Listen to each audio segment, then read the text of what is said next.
கிறிஸ்துவுக்குள் பிரியமானவர்களே, கர்த்தரும் இரட்சகருமாய் இயேசு கிறிஸ்துவின் ஈடு இணையற்ற நாமத்தினாலே உங்கள் யாவருக்கும் என் அன்பின் வாழ்த்துக்களை தெரிவித்துக் கொள்கிறேன்.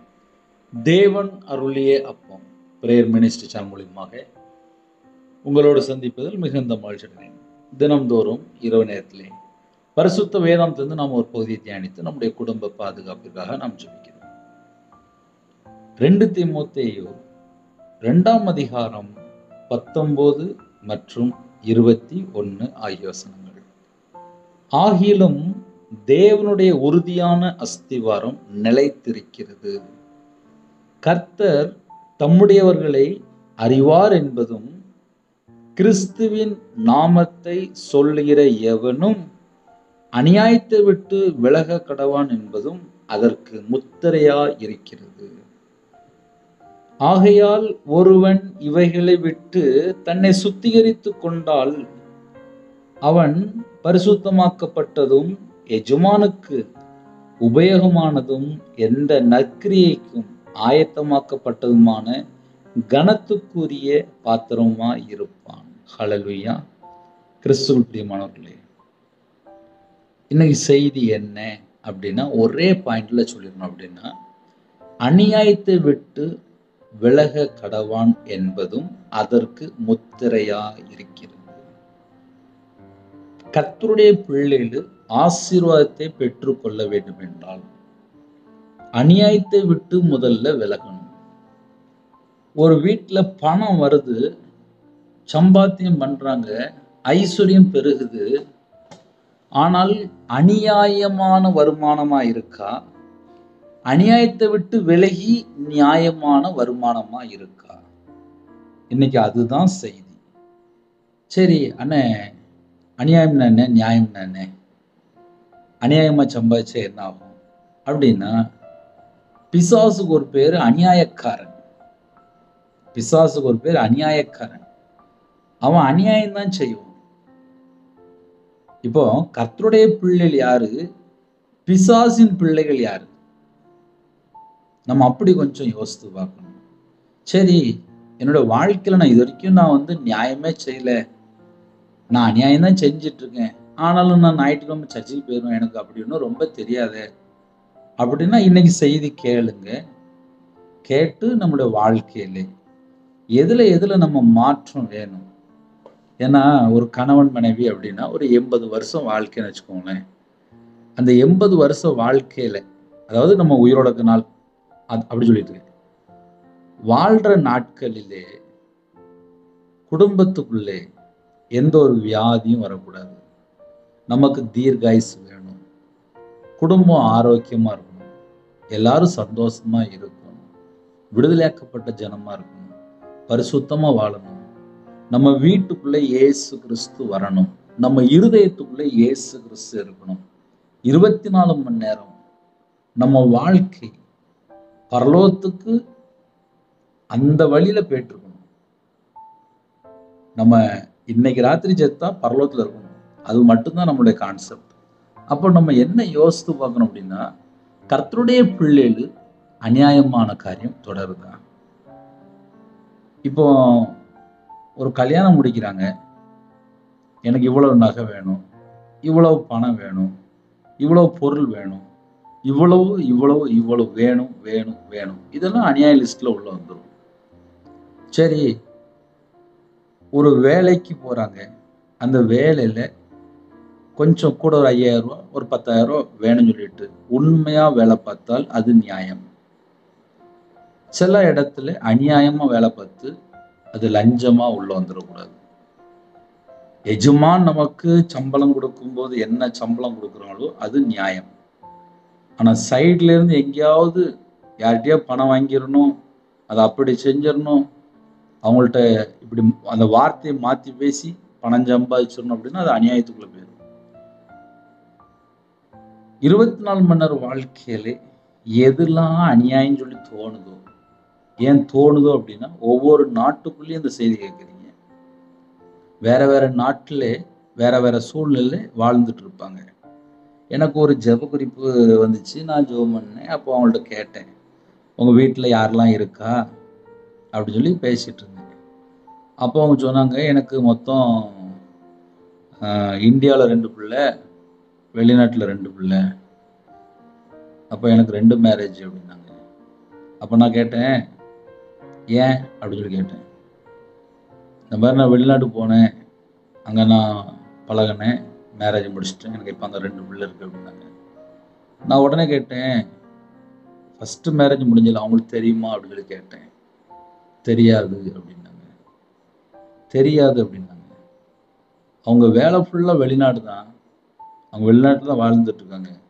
ஆனால் மனைவி பிள்ளைகள் பார்த்தா இங்கே 2 பிள்ளைகள், அங்கே 2 பிள்ளைகள், ஆக மொத்தம் யாருக்குமே தெரியாம அப்படி ஒரு வாழ்க்கை.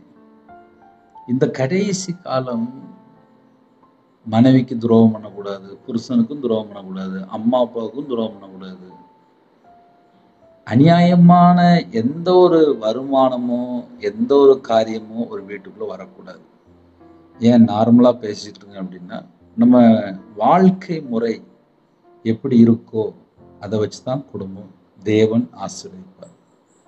சில குடும்பத்திலே அநியாயமா சம்பாதிச்சு எப்படியாவது பணம் சம்பாதிச்சிடலாம்னு சொல்லி நினைப்பாங்க. அநியாயமா சம்பாதிச்சுட்டு அடுத்த நாள் உயிர் இருக்குமா இல்லையான்னு கேட்ட தெரிய மாட்டேங்குது. எப்படி பிரதர் சொல்றீங்க அப்படின்னா, நான் வியாபாரத்தில் இருக்கும்போது என் கூடயே ஒரு ஆள் நிற்பாரு. அவர்கிட்ட ஏதாவது நான் ஃபார்முலா பேசிட்டு இருப்பேன். அவர் என்ன பண்ணார் அப்படின்னா, ஓ இவனுக்கு இவ்வளோ பணம் வருதா, நேராக போய் மாந்திரியம் பண்ணாரு, விக்கிரத்தினுடைய சில காரியங்கள் கூட கொடுத்தாரு. நானும் அந்த மனுஷன் நல்ல மனுஷன் அப்படின்னு சொல்லிட்டு எல்லாமே நானும் அவங்க சொன்ன மாதிரி செஞ்சுட்டே இருந்தேன். லாஸ்ட்டு என்னுடைய பணம், அதாவது 2015க்கு முன்னாடி ஒரு 13 லட்சம் அந்த மனுஷன்ட்டு போச்சு. 1 ரூபா இல்லை 2 ரூபா இல்லை, 13 லட்சம். சரி, இந்த 13 லட்சத்துக்கு பின்னாடி என்னெல்லாம் இருக்கு அப்படின்னு சொல்லி பார்க்கும்போது அநியாயம். எது அநியாயம் அப்படின்னா, மாந்திரியம் பண்ணி பணம் வாங்கியிருக்காரு. சரி, அதனுடைய முடிவு எப்படி இருந்துச்சு அப்படின்னா, யார் என்கிட்ட அந்த 13 லட்சம் பணம் வாங்கினாங்களோ அதே வீட்டில் தூக்கு போட்டு செத்து போயிட்டாரு. அவ்வளோதான், முடிஞ்சு போச்சு. அப்போ அநியாயமா ஒரு மனுஷன் வீட்டுக்குள்ள பணம் கொண்டு போகும்போது அதனுடைய முடிவு பார்த்தா தூக்கு போட்டு செத்து போயிட்டாரு. இப்போ இந்த இரவு நேரத்தில் நம்ம என்ன யோசித்து வாங்கணும் அப்படின்னா, நம்ம வீட்டில் இருக்கிற ஒவ்வொரு பொருள், அது செல்போனாக இருக்கலாம், ஒரு 2 வீலராக இருக்கலாம், ஒரு காராக இருக்கலாம், ஒரு வீடாக இருக்கலாம், இல்லை கொஞ்சம் நகையாக இருக்கலாம், இல்லை வீட்டில் கொஞ்சம் பொருளாக இருக்கலாம், இல்லை ஒரு புக்ஸாக இருக்கலாம், இல்லை ஒரு பேனாவாக இருக்கலாம், இல்லை ஒரு டைரியாக இருக்கலாம். நம்மளாம் உழைச்சி சம்பாதிச்சதா, இல்லை யார்கிட்டயோ தெரியாமல் கொண்டு வந்ததா, இல்லை அநியாயமாக வந்ததா, இல்லை அநியாயமாக சம்பாதிச்ச பொருளை நம்ம வீட்டில் வாங்கி போட்டுருக்குறோமா? இதான் நம்ம இன்னைக்கு கொஞ்சம் ஆழமாக யோசிக்கிறோம். ஏன் அதே டாபிக்லேயே பேசுகிறேன் அப்படின்னா, அநியாயமாக வீட்டில் எதெல்லாம் இருக்கோ அது அநியாயத்தினால சம்பாதிச்சதுனால நைட்டு படுத்த தூக்கம் இருக்காது. நான் ஊழியத்துக்கு வந்ததுக்கு அப்புறம் என் வீட்டில் இருக்கிற நிறைய பொருள், முக்காவாசி பொருளை கொண்டு போய் எனக்கு தெரிஞ்சவங்கள்ட்ட எல்லாம் கொடுத்துட்டேன். ஒரு கிராமத்தில் கொண்டு கொடுத்துட்டேன்.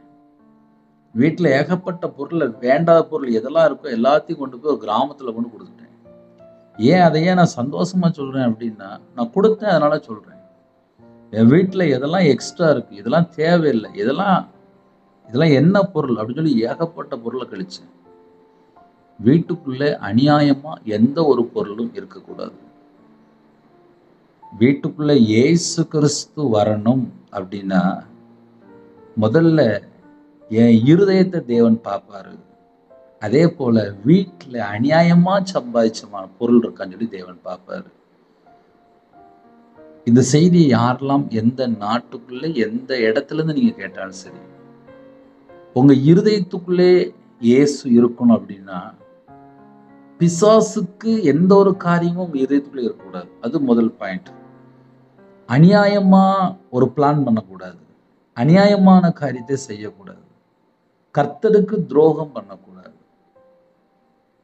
நம்ம கர்த்தருக்கு துரோகம் பண்ணுவோமா அப்படி இருந்தாலே அது அநியாயம் தான். ஏன்னா இப்போ சில குடும்பத்துல மனைவிட்ட பேச பிடிக்கல, பெத்த தாயிட்ட பேச பிடிக்கல, புருஷன் கூட வாழ பிடிக்கல, மனைவியோட வாழ பிடிக்கல, அம்மா அப்பாவை பிடிக்கல, வேற யாரையோ பிடிக்கி, எங்கெல்லாம் அநியாயம் அப்படிங்கிற ஒரு வார்த்தை வருதோ அந்த இடத்துல அநியாயக்காரன் வருவான். அப்ப இன்னைக்கு செய்தியினுடைய ஆழம் என்ன அப்படின்னா, புதிய ஏற்பாட்டிலே வெளிப்படுத்தின விசேஷம் 22ஆம் அதிகாரத்திலே அநியாயம் செய்யறோம், இன்னும் அநியாயம் செய்யட்டுன்னு சொல்லி முடிச்சிட்டாரு. ஒருவேளை அந்த செய்தியை கேட்டு கூட நான் இன்னும் அநியாயம் தான் நான் செய்வேன், நான் இன்னும் களவாண்டு தான் சம்பாதிப்பேன், இன்னும் நான் திருடி தான் சம்பாதிப்பேன், நான் இன்னும் ஏமாத்தி தான் நான் வாழ்வேன், என் மனைவி தெரியாம நான் துரோகம் பண்ணிட்டு இருப்பேன், புருஷன் தெரியாம நான் துரோகம் பண்ணிட்டு இருப்பேன், எங்க அம்மா அப்பாவை தெரியாம நான் இஷ்டம் போலதான் நான் வாழ்வேன் அப்படின்னா அது துரோகம். அதே நேரத்திலே ஒருத்தன் அநியாயம் செய்யறானா இன்னும் அநியாயம் செய்யட்டும் அப்படின்ட்டு.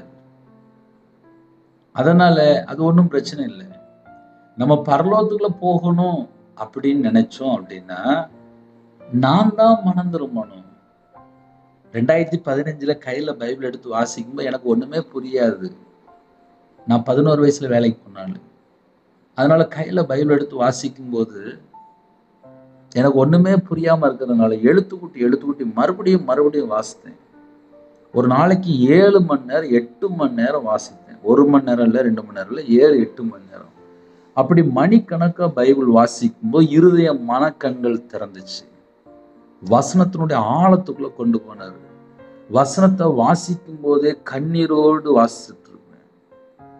நான் நார்மலா பைபிள் வாசிக்கும் போது கண்ணீரோடு வாசிச்சுட்டு இருப்பேன். அப்ப என்ன நடந்துச்சு சொல்லி பார்க்கும்போது ஆவியானவர் இடைபட ஆரம்பிச்சார். ஆவியானவர் இடைப்படும் போது என்னோட வாழ்க்கையில நான் எங்கெல்லாம் அநியாயமா இருக்கேன், நான் எங்கெல்லாம் கர்த்தருக்கு விரோதமான துரோகம் பண்ணிட்டு இருக்கேன், என்னோட வாழ்க்கையில பாவம்னா என்ன, அக்கிரமம்னா என்ன, நான் கர்த்தரை விட்டு தள்ளி போய் எப்படி ஒரு துன்மார்க்கமான வாழ்க்கையில வாழ்ந்துட்டு இருக்கேன், இதெல்லாம் ஆவியானவர் வெளிப்படுத்த ஆரம்பிச்சார். ஒரு பாவி மனம் திரும்பினால் பரலோகத்துல மிகுந்த சந்தோஷம் என்று எழுதப்பட்டுச்சு. அப்ப நான் சொன்னேன், நான் தான்ப்பா பாவி, பாவியா என் மேல் கிருபையா இருப்பீங்களா அப்படின்னு சொல்லி கேட்டேன். இதுதான் நான் பண்ண ஜெபம். இதை ஏன் நான் அழகா சந்தோஷமா சொல்றேன், ஏன் யூடியூப்ல சொல்றேன் அப்படின்னா, இன்னைக்கு நம்ம கையில பைபிள் எடுத்து வாசிக்கிறோம், அநியாயமான வீட்டுக்கு பொருள் வருதா, அநியாயமா சம்பாதிக்கிறோமா, நியாயமா சம்பாதிக்கிறோமா, நியாயமா சம்பாதிச்சுட்டு வீட்டுக்குள்ள வந்து படுத்த உடனே அவ்வளோ நல்ல தூக்கம் அப்படிம்பாங்க, அது சொர்க்க தூக்கம் அப்படிம்பாங்க. நல்லா தூங்கணும்ப்பா, படுத்த உடனே அப்படி நல்லா தூங்கிட்டேன் அப்படிம்பாங்க. ஆனா என்ன சில ஜபகுறிப்பு வரும்போது சொல்லுவாங்க, அண்ணா 15 வருஷமா நான் தூங்கலண்ணே அப்படிம்பாங்க. 15 வருஷமா நான் தூங்கல, 15 வருஷமா நான் தூங்கல. என்ன காரணம்? வீட்டுக்குள்ள அநியாயம் எங்கேயாவது கிடக்கா, கர்த்தரை விட்டு தள்ளி போய் துரோகம் பண்ற மாதிரி அநியாயமான காரியம் ஏதாவது இருக்கா, ஏகப்பட்ட கள்ள தொடர்பு, நிறைய கோடியா சம்பாதிக்கணும், எதுக்கு நைட்டு ஒரு 3 இட்லி இல்லை ஒரு 2 சப்பாத்தி, இதான சாப்பாடு, இதுக்கு ஏன் கோடின்னு சொல்லிட்டு கோடி பின்னாடி? உண்மை உள்ள மனுஷன் பரிபூர்ணமான ஆசீர்வாதத்தை பெறுவான். அநியாயமா ஒரு வீட்டுக்குள்ள பணம் வந்துட்டே இருந்துச்சுன்னா பிசாசு வருவானா வரமாட்டானா? நம்ம அப்படியே யோசித்து பார்ப்போமே. இப்ப நானே இருக்கேன், என் பேர் ரவிராஜ், என் வாழ்க்கையில எங்கெல்லாம் அநியாயங்க ஒண்ணு இருக்கும் அந்த இடத்துக்குள்ள பிசாசு அந்த வழியிலோடி கரெக்டா உள்ள வந்துருவான். ஒரு மனுஷனோட வாழ்க்கையில அநியாயம் சொல்லி ஒண்ணு இருந்துச்சு அப்படின்னா அது பிசாசுக்கு நம்ம வாசல் திறந்துட்டோன்னு அர்த்தம். அப்ப யாரெல்லாம் செய்தி கேட்குறீங்களோ, ஒரு மனுஷனுடைய வாழ்க்கையிலே, ஒரு புருஷன் முண்டாட்டிக்குள்ளே, ஒரு பிள்ளைகள், ஒரு குடும்பத்துக்குள்ளே ஒரு 4 பேர் 6 பேர் இருக்கிறோமா, அந்த 6 பேருக்குள்ள முதல்ல உண்மை இருக்கா? இன்னைக்கு இந்த உண்மை இல்லாம இருக்கிறதுனாலதான் எங்கெல்லாம் அநியாயம் வருதோ அங்கதான் பிசாசு என்றாராம். அநியாயம் செய்கிறோன்னு இன்னும் அநியாயம் செய்யட்டும் சொல்லியே போட்டிருக்கு. இப்போ சில குடும்பத்துல என்ன நினைக்கிறாங்க அப்படின்னா, பிரதர் நாங்களும் சர்ச்சுக்கு வரோம், அவங்களும் சர்ச்சுக்கு தான் வராங்க, அவங்க அநியாயமா சம்பாதிக்கிறாங்க, அவங்க பெரிய வீடு கட்டிட்டாங்க, அவங்க பெரிய கார் வாங்கிட்டாங்க, அவங்க பெரிய லெவலில் வளர்ந்தாங்க, அப்போ நாங்களும் அநியாயமா சம்பாதிக்க வேண்டியதானே, அதை இயேசு மன்னிச்சுவார்ல அப்படின்னு சொல்லிட்டு இப்போ ஒரு குரூப் போயிட்டு அவங்க போட்டோம், அப்படியே போட்டோம். ஏன்னா வேதம் தெளிவா எழுதப்பட்டிருக்கு, பரிசுத்தமுள்ள இன்னும் பரிசுத்தமா இருக்கட்டும், அசுத்தமா இருக்கணும் இன்னும் அசுத்தமா இருக்கட்டும், இஷ்டம் போல வாழட்டும்ப்பா. ஆனா ஒரே ஒரு பாவி மனம் திரும்பினால் பரலோகத்துல மிகுந்த சந்தோஷம், பரலோகத்துல மிகுந்த சந்தோஷம். அப்ப தேவனுக்கு யாருன்னே வேணும் அப்படின்னா மனம் திரும்புற பாவி வேணும். என் வாழ்க்கை ஃபுல்லா நான் தூரமா போயிட்டேன், கத்தரை விட்டு தூரம் போயிட்டேன். நான் தேவனோட சமூகத்துல போய் முழங்கால் போட்டேன். அப்பா என்னை மன்னிப்பீங்களாப்பா, என்னை மன்னிப்பீங்களாப்பா. ஏன்னா நான் கையில பைபிள் எடுத்து வாசிக்காம நான் இஷ்டம் போல ஒரு வாழ்க்கை வாழ்ந்துட்டேன். ஆனா கையில பைபிள் எடுத்து வாசிச்சதுக்கு அப்புறம் தான் தெரியுது, நம்ம பரலோகத்துக்கு போகணும் அப்படின்னா நியாயமானபடி வாழணுமா, நியாயமானபடி அந்த வருமானம் இருக்கணும், நியாயமானபடி செயல் இருக்கணும். 2015 2016 வியாபாரத்துல இருக்கும்போது கடன் பிரச்சனைகள், போராட்டங்கள், நிறைய லட்சக்கணக்கா. ஆனா கையில பைபிள் எடுத்து வாசிக்கும் போது ஞாயிற்றுக்கிழமை முதல்ல சர்ச்சுக்கு முழுசா தேவனுக்கு என்று அர்ப்பணிக்க ஆரம்பிச்சேன். எப்படி அர்ப்பணிச்சேன் அப்படின்னா, ஞாயிற்றுக்கிழமை பரிசுத்தமுள்ள ஓய்வு நாள், அது தேவனுக்குரிய நாள். அந்த நாள்ல வேற ஒண்ணும் செய்ய வேண்டாம் அப்படின்னு சொல்லி முதல்ல ஞாயிற்றுக்கிழமை தேவனை தேட ஆரம்பிச்சேன். என்னோட வாழ்க்கையில நான் 2015 செஞ்சதை 2025 சொல்றேன். நான் 10 வருஷம் கழிச்சு சொல்றேன். ஞாயிற்றுக்கிழமை முதல்ல தேவனுக்கு அர்ப்பணிக்க ஆரம்பிச்சேன். ஞாயிற்றுக்கிழமை போய் சர்ச்சில் போய் உட்கார ஆரம்பிச்சேன். 4 சர்வீஸ் பக்கத்துல எங்கெல்லாம் சர்ச் இருக்கோ எல்லா பக்கம் போவேன். எனக்கு எந்த சர்ச்சில் போய் உட்காந்து அவங்க வசனம் சொல்றாங்களோ அந்த சர்ச்சில் போய் கேட்பேன். அவங்க என்னெல்லாம் சொல்றாங்க, நான் எப்படிலாம் கீழ்ப்படியணும். ஞாயிற்றுக்கிழமை போய் தேவனோட சமூகத்துல உட்கார்ந்து ஆவியான சத்தத்துக்கு செவி கொடுக்க ஆரம்பிச்சேன். மேய்ப்பனோட சத்தத்துக்கு செவி கொடுக்க ஆரம்பிச்சேன். என்னோட வாழ்க்கை துன்மார்க்கமான வாழ்க்கை எங்கெல்லாம் இருக்கோ, எதெல்லாம் அநியாயமா இருக்கோ அதுல இருந்து வெளியில வர ஆரம்பிச்சேன். நான் வியாபாரத்துல இருந்ததுனால அதிகமா போய் பேசிட்டு இருப்பேன். ஏன்னா பொருள் வாங்க, பொருள் விற்க, கடன் திருப்பி கொடுக்க முடியலன்னா, இல்ல ஏதாவது பணத்துக்காக நிறைய போய் பேசணும்னு சொல்லி வந்துடும். லாஸ்ட் அந்த வியாபாரத்தை வெறுத்தேன். எனக்கு வியாபாரமே வேணும்னு சொல்லி வெறுத்தேன். ஏன்னா உண்மை உள்ள மனுஷன் பரிபூர்ணமான ஆசீர்வாதத்தை பெறுவான். என் வாழ்க்கையில நான் வியாபாரத்துல இருந்து உண்மையா வாழ முடியல. ஏன்னா கடன் லட்ச லட்சமா கடன் இருந்துச்சு. என் வாழ்க்கையில உண்மையே இல்லை, உண்மையே இல்லை, உண்மையே இல்லை. அப்ப கையில பைபிள் எடுத்து வாசிக்கும் போது உண்மையா வாழணும்ப்பா, எனக்கு கிருபை தாங்களேன், எனக்கு உண்மையா வாழணும் கிருபை தாங்களேன், உண்மையா வாழணும் கிருபை தாங்களேன், நானும் இஷ்டம் போல வாழ்ந்துட்டு இருக்கேன்ப்பா அப்படி சொல்லி என்னோட சமூகத்துல ஜெபிக்க ஆரம்பிச்சேன். இதுதான் நான் பண்ண ஜெபம். ஏன்னா ஆவிக்குரிய வாழ்க்கையில ஒரு மனுஷன் வளரணும் அப்படின்னா நான் எப்படி இருக்கிறேன், நான் தேவனுடைய பார்வையில எவ்வளவு ஒரு குறையா இருக்கு, நான் எதுலலாம் இன்னும் சரி செய்து கொள்ளணும், நான் பரலோகத்துக்கு போறதுக்கு ஆயத்தமாயிட்டு இருக்கேன்னா, கர்த்தருடைய வருகையில நான் எப்படியாவது பரலோகத்துக்கு போயிருவேனா, கர்த்தருடைய வருகையில இமைப்பொழுதுல மறுரூபமா இருக்கு நான் ஆயத்தமாயிட்டேன்னா, இன்னும் என்கிட்ட என்னெல்லாம் ஃபால்ட் இருக்கு, இன்னும் என்கிட்ட என்னெல்லாம் குறை இருக்கு, நான் இன்னும் எங்கெல்லாம் மனம் திரும்பணும், என்கிட்ட என்னென்னவே எங்க என்னென்ன மிஸ்டேக் இருக்கு எல்லாம் ஒவ்வொன்றா செக் பண்ணி பார்க்க ஆரம்பிச்சேன். இதுதான் என்னோட வாழ்க்கையில அந்த ஆவிக்குரிய வாழ்க்கை வளர்றதுக்கு தேவன் கொடுத்த கிருபை. ஏன்னா என்னோட வாழ்க்கையில நான் ஒரு வியாபாரத்துல இருந்து ஊழியத்துக்கு வந்தாரு. அப்ப வியாபாரத்துல இருந்து ஊழியத்துக்கு வரும்போது வியாபாரத்துல இஷ்டம் போல வாழ்ந்தாச்சு. காலையில இருந்து ராத்திரி வரையும் வியாபாரம் தான். நைட்டு வீட்டுக்கு வருவேன், சாப்பாடு போடுவாங்க, டிவி ஆன் பண்ணுவேன், படம் பார்ப்பேன், அப்படியே தூங்கிடுவேன். இதுதான் என்னோட வாழ்க்கை. கையில பைபிள் எடுத்து வாசிக்கிற, ஜெபம் பண்ணல, தேவனுக்கு நன்றி சொல்லல, இஷ்டம் போல தாறுமாறான வாழ்க்கை. அப்ப என்னோட வாழ்க்கையில கடன்ல கஷ்டப்படும் போது கையில பைபிள் எடுத்து வாசிக்கும் போது பரிசுத்தம்னா என்ன, அசுத்தம்னா என்ன, நீதினா என்ன, அநியாயம்னா என்ன, விசுவாசம்னா என்ன, அவிசுவாசம்னா என்ன, கீழ்படுகிறதுனா என்ன, கீழ்படிந்தால் என்ன ஆசீர்வாதம், கீழ்படியலன்னா என்ன சாபம் வருது. இப்படி பைபிள் அழகா உட்கார்ந்து நிதானமா நிப்பாட்டி வாசித்து பார்க்கும்போது நான் குறையா இருக்கேன்பா, நான் குறையா இருக்கேன்பா, நான் குறையா இருக்கேன்பா, நான் குறையா இருக்கேன்னு சொல்லி தேவனோட சமூகத்துல தாழ்த்த ஆரம்பிச்சேன். இன்னைக்கு ஏன் இந்த இரவு நேரத்துல ஏன் உங்களுக்கு ஏன் இந்த மெத்தட்ல பேசணும் அப்படின்னா, அநியாயத்தை விட்டு விலக கடவான் என்பதும், நான் இயேசு கிறிஸ்து ரத்தத்தினால கழுவப்பட்டால் நான் அநியாயத்தை விட்டு விலகணுமா, அதுதான் பைபிள் சட்டம். ஒரு காலத்துல நான் துன்மார்க்கனா வாழ்ந்துட்டேனே, தேவனோட சமூகத்திலே மன்றாடி கண்ணீர் வடித்து ஜெபம் பண்ணேன். இன்னைக்கு அநியாயமா வருதா? வேண்டாம். அநியாயமா வருதா? வேண்டாம். அதுல பிசாசு உள்ள வந்துருவான். தேவன் ஒரு 50 ரூபா கொடுத்தாலும் சரி, ஒரு 100 ரூபா கொடுத்தாலும் சரி, ஒரு 500 ரூபா கொடுத்தாலும் சரி, அதுல ஒரு மிஸ்டேக் இருக்காது. அது பரிபூர்ண ஆசீர்வாதமா இருக்கும். அதுல தேவன் கூட இருப்பார். தேவன் கூட இருப்பார். யாரெல்லாம் இந்த செய்தி கேட்கிறீங்களோ, உங்க கூட இயேசு கிறிஸ்து இருக்கும்போது வாழ்க்கை ஆசீர்வாதம்.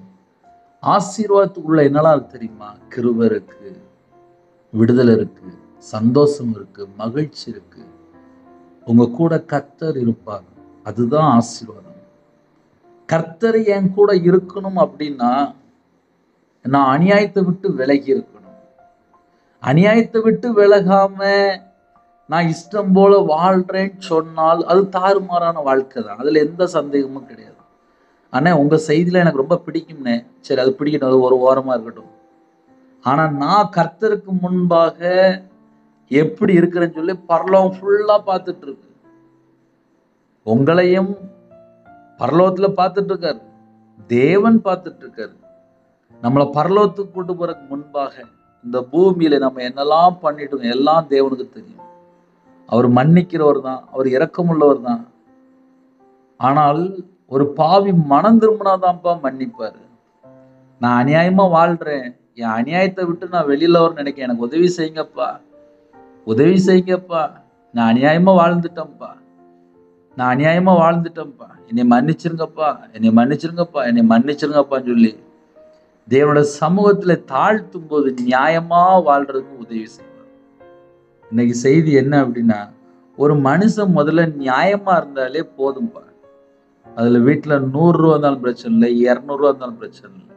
அந்த குடும்பம் நல்லதா இருக்கும். ஏன்னா ஒரு குடும்பம் இன்னைக்கு அநியாயத்தை நோக்கி போயிட்டு இருக்கு, அக்கிரமத்தை நோக்கி போயிட்டு இருக்கு. அநியாயமா சம்பாதிக்கிறதா ஆசைப்படுறாங்க. உழைச்சி சம்பாதிச்சா அதுல எந்த மிஸ்டேக் வராது.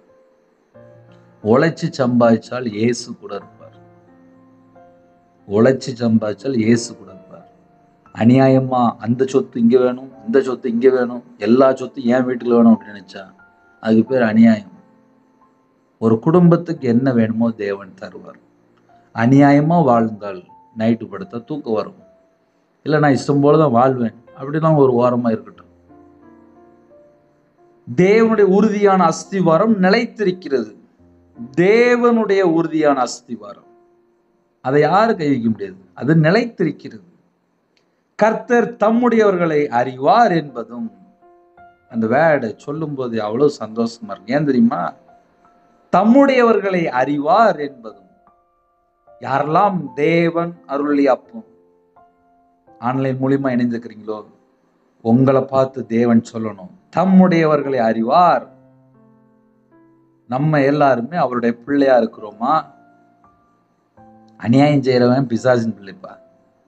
சும்மா எப்பவும் பார்த்தாலும் அநியாயம் பண்ணிட்டு அப்புறம் இயேசுவே இயேசுவே இயேசுவே அப்படிம்பாங்க. நிறைய குடும்பத்துல வாயை திறந்தாலே போய், வாயை திறந்தாலே போய், உண்மையே இல்லை. வீட்டுல மனைவிட்ட உண்மை இல்லை, புருஷன்ட்ட உண்மை இல்லை, அம்மா அப்பாட்ட உண்மை இல்லை. எப்படி ஒரு குடும்பத்துல ஆசீர்வாதம் இருக்கும்?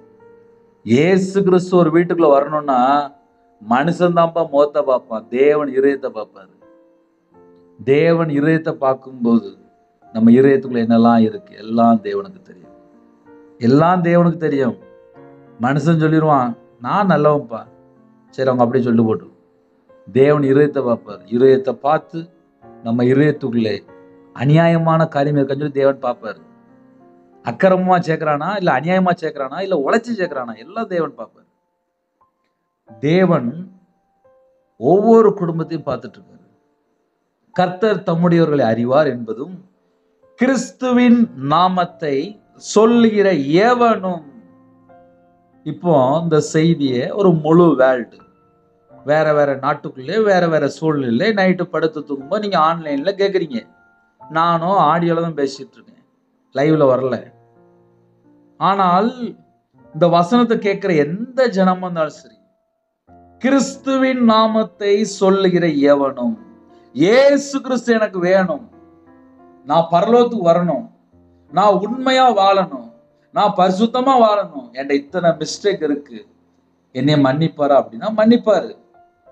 எங்கெல்லாம் கத்தரை விட்டு நம்ம தள்ளி போயிருக்கணும் மன்னிப்பாரு. ஆனா நான் என்ன செய்யணும் அப்படின்னா பரிசுத்தமா இருக்கணும். நான் என்ன செய்யணும் அப்படின்னா நீதியை பின்பற்றணும். நான் என்ன செய்ய போனா பரலோகத்துக்கு போற மட்டும் யோசிக்கணும்.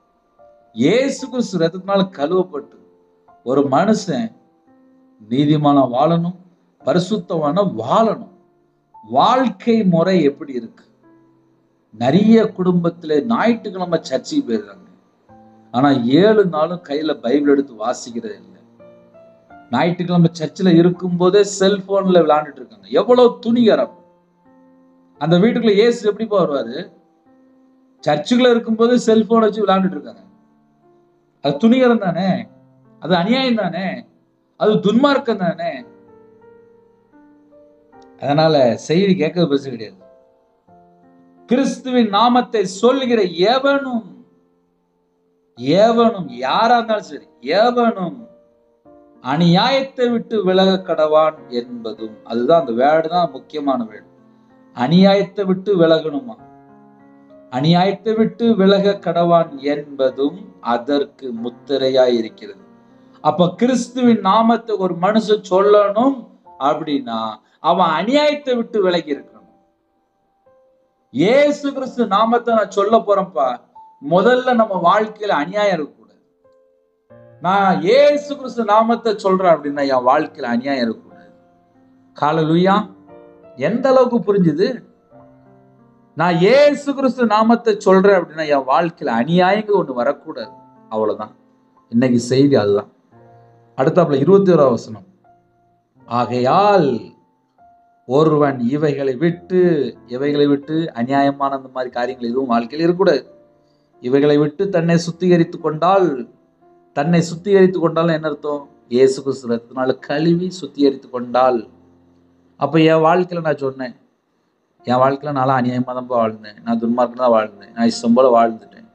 ஆனா இயேசு கிறிஸ்து ரத்தத்தினால என்னை கழுவி இருங்கப்பா, என்னை கழுவி சுத்திகரிங்கப்பா, என்னை கழுவி சுத்திகரிங்கப்பா, என்னை கழுவி சுத்திகரிங்கப்பா, என்னை கழுவி சுத்திகரிங்கப்பா, உங்க ரத்தத்தினால கழுவி சுத்திகரிங்கப்பான்னு சொல்லி என்னோட சமூகத்துல மண்டாடி ஜெபிக்கும் போது, இயேசு கிறிஸ்து ரத்தத்தினால கழுவி சுத்திகரிக்கும் போதுதான் வேதம் சொல்லுகிறது, தன்னை சுத்திகரித்து கொண்டால் அவன் பரிசுத்தமாக்கப்பட்டதும். எப்ப பரிசுத்தமாக்கப்பட்டதும்?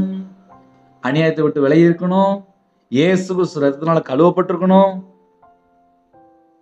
அவன் பரிசுத்தமாக்கப்பட்டதும் எஜமானுக்கு உபயோகமானதும்.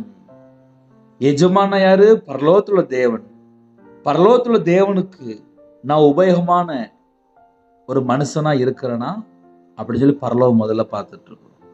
2016 ஒரு 40 நாள் உபவாசம் இருந்தேன் ஊழியது வரதுக்கு முன்பாக. மத்தியாலம் மட்டும் ஒரு நேரம் சாப்பிடுவேன், மற்றபடி சாப்பிட மாட்டேன். அப்போ எனக்கு பைபிள் ரொம்ப அந்த ஃப்ரீயாக இருக்கும்போது பைபிள் வாசித்துட்டு இருப்பேன். வேற வேலைக்கெல்லாம் போல 40 நாள் தேவனோட சமூகத்தில் நானும் என் மனைவியும் குடும்பமாக உட்கார்ந்தோம். இதை ஏன் இன்னைக்கு சொல்றேன் அப்படின்னா, தேவனோட சமூகத்தில் காத்திருந்து தேவனை தேட ஆரம்பிச்சேன். தேவனை தேடும்போது எப்படிதான் தேடினேன்? என் வாழ்க்கையில இவ்வளவு காரியம் இருக்குப்பா, நான் பரலோகத்துக்காக வேலை செய்யணும்ப்பா, பரலோகத்துக்கு வரணும், பரலோகத்துக்கு வரும்போது ஆத்துமா கொண்டு வரணும், பரலோகத்துக்கு வரும்போது ஆத்துமா கொண்டு வரணும். எனக்கு கிருபை தாங்கப்பா, எனக்கு கிருபை தாங்கப்பா, உமக்காக ஓடணும்ப்பா, உமக்காக வாழணும்ப்பா, உலகத்து ஒத்த வேஷம் தரக்கூடாதுப்பா, நான் வாழ்ந்தா தேவனுக்கா வாழணும் அப்படின்னு சொல்லி அர்ப்பணிக்க ஆரம்பிச்சேன். எல்லாருடைய வாழ்க்கையிலுமே போராட்டங்கள், பிரச்சனைகள், பாடுகள், உபத்திரங்கள் எத்தனையோ உண்டு, என் வாழ்க்கையிலே உண்டு. அப்போ தேவனுடைய சமூகத்துல காத்திருந்து ஜெபிக்கும் போதுதான் தேவன் கிருபையால் நிரப்புறார், அபிஷேகம் பண்றார், வரங்களினால் நிரப்புறார், கனிகளினால் நிரப்புறார், அந்நிய பாஷை தந்தாரு. இதெல்லாம் இன்னைக்கு ஏன் சொல்றேன் அப்படின்னா, அநியாயத்தை விட்டு விலகினால் இவ்வளவு கிஃப்ட்டுப்பா. ரவிராஜ் கர்த்தரை விட்டு தள்ளி போய் துன்மார்க்கமா வாழ்ந்துட்டேன், அநியாயமா வாழ்ந்துட்டேன். ஆனா தேவனோட சமூகத்துல வரும்போது என் வாழ்க்கையில அநியாயம் இருக்குப்பா, என் வாழ்க்கையில துன்மார்க்கமான காரியம் இருக்குப்பா, நான் உங்களுக்கு துரோகம் பண்ணிட்டேன்ப்பா, என்னைய மன்னிங்க அப்படின்னு சொல்லி தான் கேட்டேன். அப்போ நம்ம ஜெபிக்கும் போது என்ன சொல்லி ஜெபிக்கிறோம், எப்படி ஜெபிக்கிறோம், அது எல்லாம் முக்கியம். ஹல்லேலூயா! எஜமானுக்கு உபயோகமானதும் எந்த நற்கிரியைக்கும் ஆயத்தமாக்கப்பட்டதுமான கனத்துக்குரிய பாத்திரமா இருப்பான். கனத்துக்குரிய பாத்திரம் எந்த நற்கிரியை செய்யறது. அப்ப அநியாயத்தை விட்டு விலகும் போதுதான் நற்கிரியை செய்ய முடியும். அநியாயத்தை விட்டு விலகி நற்கிரியை செய்தால் கனத்துக்குரிய பாத்திரம். ஹல்லேலூயா. இந்த செய்தி கர்த்தருடைய கிருபையினாலே யாரெல்லாம் இணைந்து கேட்டீங்களோ, அண்ணே நான் பல லட்ச ரூபா பல கோடி ரூபா அநியாயமா சம்பாதிச்சு வச்சிருக்கேனே, என் வீட்டில் இருக்கிற பொருள் ஃபுல்லாவே அநியாயம் தானே, நான் உண்மையாவே உழைக்கலையே, நான் இப்படி இஷ்டம் போல வாழ்ந்துட்டேனே, என்னன்னே செய்ய அப்படின்னா தேவனுடைய சமூகத்தில் முதல்ல முழங்கால் போட்டு ஜெபம் பண்ணுங்க. என் வீட்டில் இருக்க பொருள் எல்லாமே அநியாயமா அந்த பொருளா இருக்கப்பா, நான் நியாயமா சம்பாதிக்கணும் சொல்லி தேவனுடைய சமூகத்தில் தாழ்த்தி ஜெபிக்க ஆரம்பிங்க. கர்த்தருடைய ஆவி அவங்களோட பேசுவார். 9363064181 நம்பர் தொடர்பு உங்களோட ஜெபிப்பேன், உங்களுக்காக பேசுவேன். இந்த நம்பர் வேணா கூப்பிடுங்க. கண்களை மூடி நாம் ஜெபம் செய்வோம்.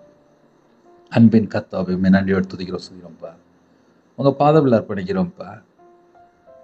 இந்த பூமியிலே கர்த்தருக்காக வாழணும், அந்த கிருபை தாங்க. இந்த நாள் முழுது பாதுகாத்த கிருபைக்காக நன்றி. தேவன் அருளியை அப்போ மினிஸ்டனுக்கா ஸ்தோத்திரம்ப்பா. இவ்வளோ நேரம் செய்தி கேட்டாங்கப்பா. நாங்கள் நியாயமானபடி வாழணும்ப்பா, அநியாயம் எங்களுக்கு வேண்டாம்ப்பா.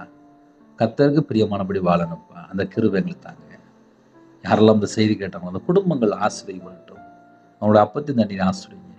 நைட் ஷிஃப்டில் நைட் நேரத்தில் வேலை பார்க்குறாங்க, வாலிப பிள்ளைகள் வேலை பார்க்குறாங்கப்பா. எல்லாருக்கும் ஒரு பாதுகாப்பு தாங்க. டிரைவிங் லைனில் எல்லாருக்கும் ஒரு பாதுகாப்பு தாங்க. வெளியில் யாரெல்லாம் இருக்கிறாங்களோ எல்லாருக்கும் கர்த்தருடைய பாதுகாப்பு வேணும். வேற வேற நாட்டில் இருக்கிறாங்கப்பா, வேற வேற இடத்துல இருக்கிறாங்கப்பா. எல்லாரையும் உங்களுடைய கரத்தில் அர்ப்பணிக்கிறோம். எல்லா குடும்பத்துக்கும் என்னென்ன வேணுமோ எல்லாவற்றையும் தந்து ஆசிரியங்க. இந்த மாசத்துக்காக வருகிறோம்ப்பா. கர்த்தரு பிரியமானபடி நியாயமா வாழணும்ப்பா, அந்த கிருபை எங்களுக்கு தாங்க. உண்மையா வாழணும் கிருபை தாங்க. பரிசுத்தமா வாழணும் கிருபை தாங்க. உமக்கு பிரியமானபடி வாழணும் கிருபை தாங்க. தேவ சித்தத்துக்கு வரணும் கிருபை தாங்க. உலகத்துவத்தை வேஷம் தரக்கூட கிருபை தாங்க. இச்சையை மேற்கொள்ள கிருபை தாங்க. உண்மையா வாழ்ந்து நேர்மையா வாழ்ந்து பரிசுத்தமா வாழ்ந்து அப்பா பரலோகத்தில் வரணும், அந்த கிருபை தாங்க. உங்க கிருபை எங்களுக்கு தந்தா மட்டும்தான்ப்பா நாங்கள் நேர்மையா வாழ முடியும். கிருபை தாங்க. அநியாயமா இருக்கக்கூடிய ஒரு ரூபா கூட எங்களுக்கு வேண்டாம்ப்பா, உண்மையா சம்பாதிக்க கிருபை தாங்க. நிறைய குடும்பத்திலே வேலைக்கா லஞ்சம் எத்தனையோ காரியத்துல மிஸ்டேக் இருக்கும். யாரெல்லாம் ஜெபிச்சாங்களோ அந்த குடும்பத்தை கர்த்தர் பொறுப்படுத்துவாங்க. இரவு நேரத்திலே படுத்து தூங்க போறாங்க, இன்பமான தூக்கம் தாங்க.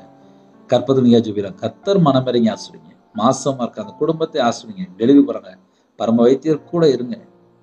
பிள்ளைகளோட வாழ்க்கையில திருமணத்துக்கு யாரெல்லாம் ஆயத்தமா இருப்பாங்க நல்ல குடும்பமா தாங்க. திருமணம் முடிஞ்சதுக்கு அப்புறம் சமாதானம் இல்லாம இருக்கு, ஏற்ற துணையை தந்தைங்கப்பா.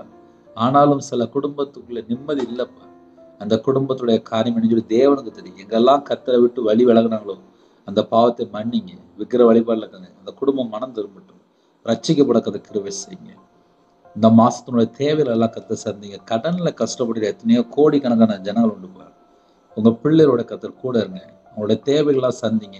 இந்த மாசத்துக்காக யாரெல்லாம் ஜெபிக்கணும் அவங்களுடைய வாழ்க்கையில இதுவரைக்கும் என்னென்ன மிஸ்டேக் இருந்துச்சோ அதை எல்லாவற்றையும் விலக்கி புதிய அப்பா ஆசீர்வாதத்தை உங்க பிள்ளைகள் கட்டளையிடுங்கப்பா.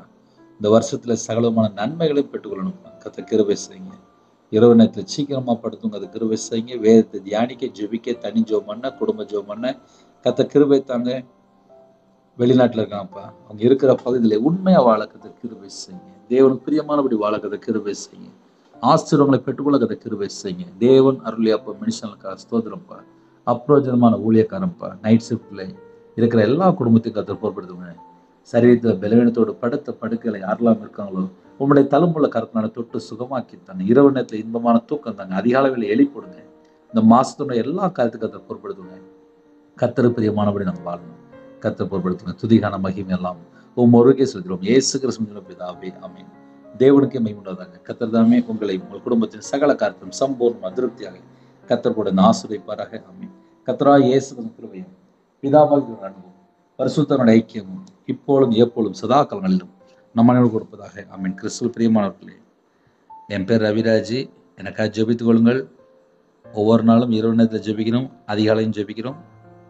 எல்லா செய்தியும் கேளுங்க. கர்த்தருடைய ஆவியான பேசுவார். தொடர்ந்து இணைந்திருங்கள். கர்த்தர் உங்களையும் உங்கள் குடும்பத்தையும் உங்களுடைய வம்சத்தையும் ஆசீர்வதிப்பார். ஜெபிக்க வேண்டும் விரும்பினால் 9363064181 நம்பர் உண்டால் நாங்கள் உங்களுக்காக குடும்பத்துக்காக ஜெபிப்போம். God bless you.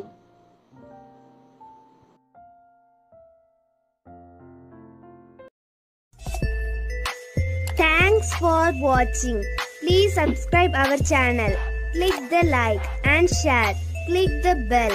God bless you.